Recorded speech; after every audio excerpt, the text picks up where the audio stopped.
है और ना ही सोते हुए किसी प्रकार की हानि होती है। ध्यान रखना। तो ईश्वर के ध्यान से सद्विचारों की उत्पत्ति होती है, कुटेवों की निवृत्ति होती है। हर जगह जब आप मान लेंगे भगवान है तो आप गलत काम कैसे करेंगे? आदमी गलत काम करता क्यों है? जब सोचता है कोई नहीं देखता, कोई नहीं देखता मतलब फल नहीं देगा। आदमी साधारण व्यक्ति पाप से तब हटता है जब वो देखता है कोई देख रहा है और फल मिलेगा, तब बचता है।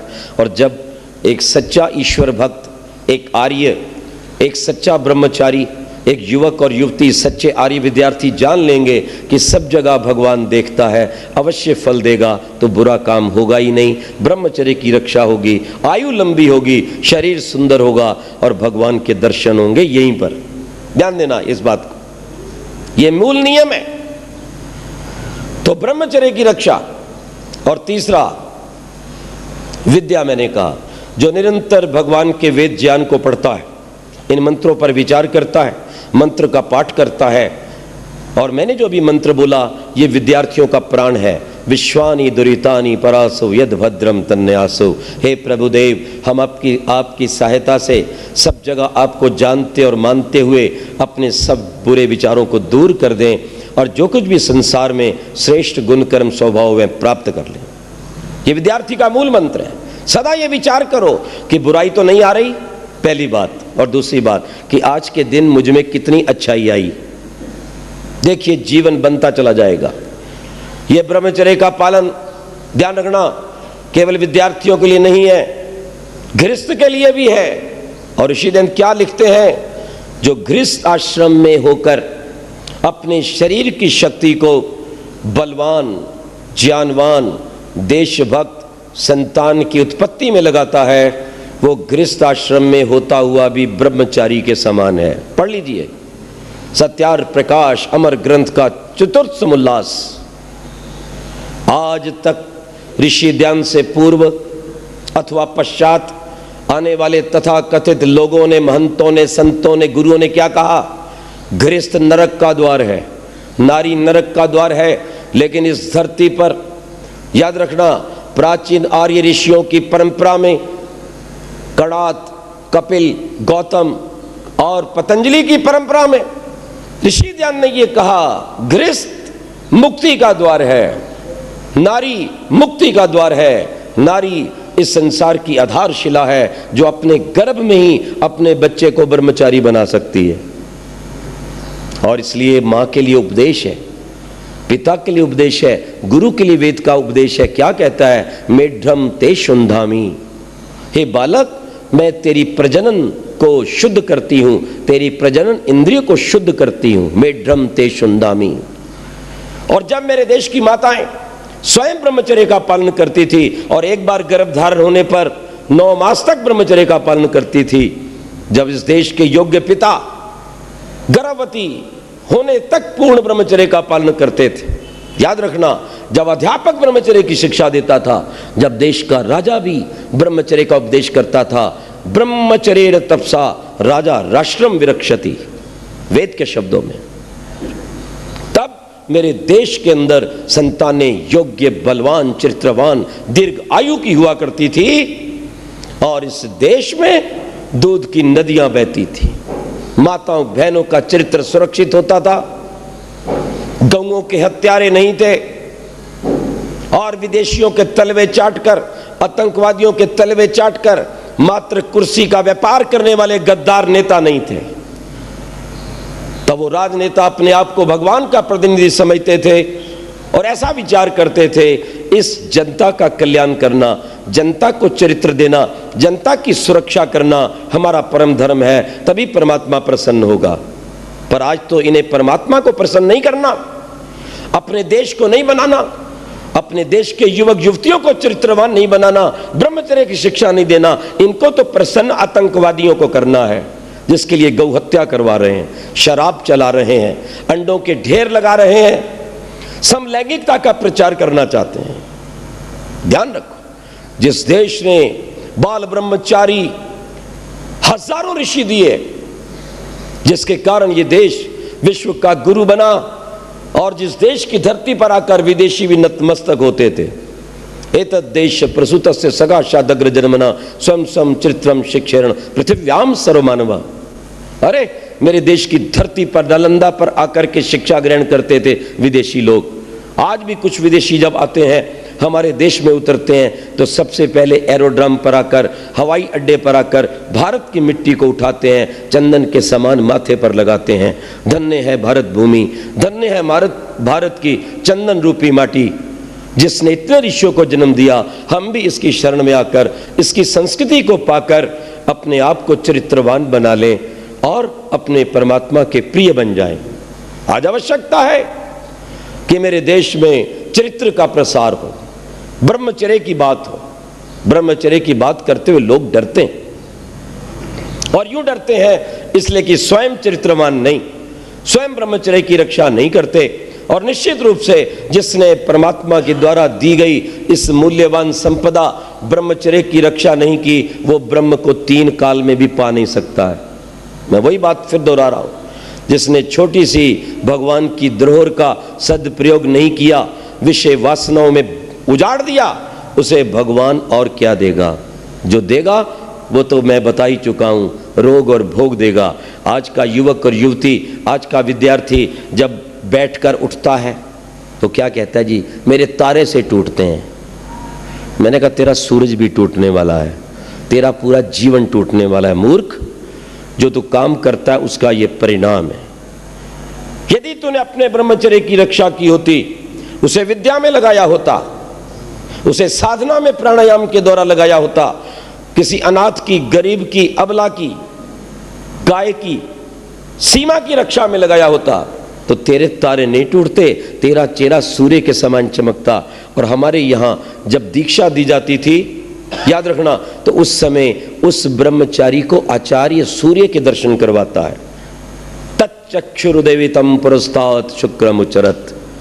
वो मेरे शिष्य, सूर्य के समान चमकना, सूर्य के समान तेजस्वी बनना, सूर्य के समान नियम को मत छोड़ना, सूर्य के समान ब्रह्मचर्य की रक्षा करना, नियम पर अडिग रहना, और सूर्य के समान सारे जगत को खींच लेना, प्रभावित करना। याद रखो, आज तो इसकी अपनी इंद्रियां छूटी जा रही हैं, ये दूसरे को क्या छूटेगा? ये रात को सोता है तो सुबह उठता है तो माथे पे हाथ मारता है। सब कुछ खराब हो चुका है, जो कुछ कमाया था वो गंदी नाली का शिकार हो चुका है। और इस देश के गद्दार नेता, कुछ गद्दार सिनेमा बनाने वाले व्यक्ति, और कुछ इस देश के गद्दार डॉक्टर, जो वैदिक संस्कृति को नहीं जानते हैं, जो आयुर्वेद को नहीं जानते हैं, और वो भट्ट जैसे व्यक्ति, फिल्म निर्माता, शर्म आनी चाहिए उनको। ऐसे लोगों को भारत का नागरिक होना चाहिए? जिस भारत के संविधान में लिखा है कि भारत का प्रत्येक नागरिक भारतीय संस्कृति से ओतप्रोत हो, अपनी ऋषियों की परंपरा से ओतप्रोत हो, अपने देश की प्राचीन धरोहर से सुसज्जित हो। और ये भट्ट जैसा व्यक्ति दूरदर्शन के ऊपर एक बेचारी मुसीबत की मारी हुई वेश्या को खड़ा कर रहा है और उसके गीत गा रहा है। वैसे तो प्रायः बहुत कम दूरदर्शन देखने का समय मिलता है, जबकि हमें प्रतिदिन समाचार सुनने चाहिए, क्योंकि ये विनाश कर रहे हैं देश का। और एक दिन मैं अचानक ही देख रहा था दूरदर्शन, तो क्या हुआ, दिनेश, उसका नाम मुझे पूरा नहीं याद है, उस भट्ट ने एक वेश्या को खड़ा कर रखा था, महेश भट्ट। महेश भट्ट कहां का है? वो तो दुर्वेश भट्ट है। सच कहता हूं, ऐसे व्यक्तियों को कभी आप सम्मानित मत करो। और क्या कह रहा था, एक बेचारी मुसीबत की मारी हुई उस वेश्या को खड़ा करके कह रहा है, ओहो, तुम्हें देखकर मुझे बहुत प्रसन्नता हो रही है, बहुत खुशी हो रही है, और मेरा मन चाहता है मैं तुम्हारे चरण छू लूं। हमें चरण कोई छू ले, मलमूत्र भी चाट ले, इसका प्रसन्नता जो तुझे बहुत हो रही है। ओह, ऐसा काम करते हुए तुम सुंदर हो। वास्तव में एक वेश्या है, अब किस मुसीबत से बनी, उसके पति ने सताया, किसी ने उसका दुरुपयोग किया, किसी ने उसको जाकर बेचा। अब बेचने के बाद वो बेचारी सोचती है मैं कलंकित तो हो ही गई हूं, तो यही काम करूं। अगर अच्छी संस्था कोई मिल जाती, उसको प्यार से लाती, इज्जत देती, उसको नौकरी देती, उसके बच्चों को पालती, तब तो जीवन बन जाता। तो ऐसे ऐसे दुराचारी महेश भट्ट जैसे व्यक्ति से ये तो हुआ नहीं कि उसको अपनी माँ बहन समझकर उसको ले आए घर पर। अरे मूर्ख, तेरे पास पैसे की कमी है? कुबेर की नगरी बंबई कहलाती है। उसको अपनी माँ बहन बनाकर उसको उस दुर्व्यसनों से, दुराचार से बचाकर बिठाता, तब तो बात थी। नहीं, तुम बहुत सुंदर लग रही हो। मैं आपसे एक बात पूछता हूँ, जब एक वेश्या को खड़ा करके एक व्यक्ति प्रसिद्ध ये कहता है, वाह मेरी इच्छा होती तुम्हारे चरण छू लूं, तो इसका आम जनता में क्या संदेश जाएगा? मेरे देश की बेटियों पर क्या संदेश जाएगा? मेरे देश की आज 80% जनता गांव में रहती है, उन गांव में रहने वाली कन्याओं और महिलाओं में क्या संदेश जाएगा कि ये दुराचार करना एक अच्छा काम है? और फिर वो भी महामूर्ख है औरत, वो फिर क्या कहती है, देखो मैं अपना काम बड़ी प्रसन्नता से कर रही हूं। उसके पास होटल है ना, हो सकता है ना, पता नहीं अंडरवर्ल्ड से जुड़ी हुई कितनी देश की गद्दार औरतें हैं, कितनी कालगर्ज हैं, कितनी वेश्याएं जिनके पास धन की कोई कमी नहीं है, पर उनकी क्या इज्जत है, मैं आपसे पूछना चाहता हूं। आज किसी को पता लग जाए ये नारी है, हर आदमी पीछे हट जाएगा। और वो क्या कहती है, मैंने अपनी बेटी को भी कह दिया है तुम कोई भी बार्ग अपनाओ। और दिनेश भट्ट कहते हैं हाँ तुम बिल्कुल ठीक हो। तो मैंने दिनेश भट्ट को क्या संदेश दिया, उसको महेश भट्ट को, मैंने कहा अपनी माँ बहन बेटी को भी ले आ सड़क पर, घोषणा कर ये बड़ा अच्छा काम है, तू इसके चरण छूने की बजाय उनका छूना, अपनी बेटी को बैठ बोलना कोठे पे बैठ जाए, कहेगा। शर्म आनी चाहिए ऐसे लोगों पे। कोई नंगा रह रहा है, कोई नग्नता के पैसे कमा रही है लड़की, और वो अच्छी अच्छी लड़कियों को बर्बाद और बदनाम करती है। ध्यान रखिएगा, 2 4 5 आपने नग्न लड़कियां देख ली चलती फिरती, जिनका मस्तिष्क भ्रष्ट है। जब व्यक्ति उनको देखता है ना तो उसकी वासनाएं भड़कती हैं। वो भड़की हुई वासनाओं का परिणाम क्या होता है, वो हर कन्या, हर महिला के प्रति वो गंदे विचार रखता है। और अगर वो सीधी सादी भी बिल्कुल लड़की होगी, जिसके कपड़े बिल्कुल ठीक ठाक पूर्ण है, शरीर ढका हुआ है परमात्मा की वेद आज्ञा के अनुसार, अधा पशस्वमोपरि संतराम पादकौहर माते कष्पगलौ दिशन स्त्री ब्रह्मा बभूवित, ये वेद का वचन है। नारी तो राष्ट्र की आधारशिला है। इस ब्रह्मांड में या तो सर्वप्रथम मैं पूज्य हूं, या मेरे पास तेरा नंबर है। मेरी बहनें, मेरी बेटियां सदा सोचें, मैं छोटी नहीं हूं इस संसार में। परमात्मा के पश्चात यदि कोई पूज्य है तो वो नारी है, वो कन्या है। इसलिए आज भी हम कन्याओं का एक दिवस मनाते हैं जहां उनके पैर धोए जाते हैं और लड़कों के द्वारा चरण स्पर्श करवाया जाता है। वो इसलिए करवाया जाता था कि मोहल्ले के रहने वाले सब लड़के अपनी कन्याओं के प्रति, लड़कियों के प्रति बहन की भावना रखें, ब्रह्मचर्य का, चरित्र का विकास। ध्यान रखिए इस बात। नग्नता, और फिर क्या कहा जाता है, मैं नग्न रहने से संस्कृति का विकास हो रहा है। आज के दिन जमाना उन्नति कर रहा है, इसलिए नंगे रहो। क्यों जी, ठीक है, नंगे रहो। हम जाते आदिवासी क्षेत्रों में, वहां छाल छूल बांधकर कुछ आधे नंगे घूमते हैं। मैंने एक को कहा, अरे भाई कौन सी क्षति चल रही है? कहने लगा, आचार्य जी यहाँ विद्या नहीं पहुंची, संस्कार नहीं पहुंचे, ये नंगे हैं। जरा विचार करना, कपड़ों को ना पहनना, नंगा रहना, ये पढ़े लिखे की पहचान है या मूर्ख की? मुझे बताना जरा।